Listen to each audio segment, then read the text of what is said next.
कराडमध्ये कृष्णा विश्व विद्यापीठात कृष्णा उद्योग व शैक्षणिक समूहाच्या वतीने 80वा स्वातंत्र्य दिन उत्साहात साजरा करण्यात आला।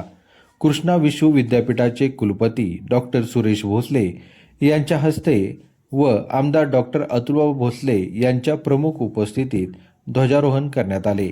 यावेळी कुलगुरू डॉक्टर नीलम मिश्रा आणि उपकुलसचिव एस माशाळकर यांच्यासह मान्यवरांनी सुरक्षा रक्षकांकडून मानवंदना स्वीकारली।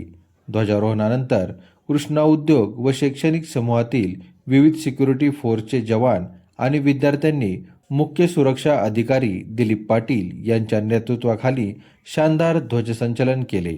शिस्तबद्ध संचलनाने उपस्थितांचे लक्ष वेधून घेतले। यावेळी कृष्णा उद्योग व शैक्षणिक समूहातील पदाधिकारी, विविध विभागांचे प्राध्यापक, शिक्षक, कर्मचारी, विद्यार्थी आणि नागरिक मोठ्या संख्येने उपस्थित होते। देशभक्तीचा उत्साह, तिरंग्याचा अभिमान आणि शिस्तबद्ध ध्वजसंचलनाने कृष्णा विश्व विद्यापीठाचा 80वा स्वातंत्र्य दिन सोहळा उत्साहपूर्ण वातावरणात संपन्न झाला। ऋतुजा गौरव चिन्ह और नगद पुरस्कार हासिल किया है। Marching ahead is the platoon of Krishna Foundation's Jaimat International School Vatar, led by platoon commander Marathi. 9 students were selected to participate at the state level roll ball skating competition, bringing recognition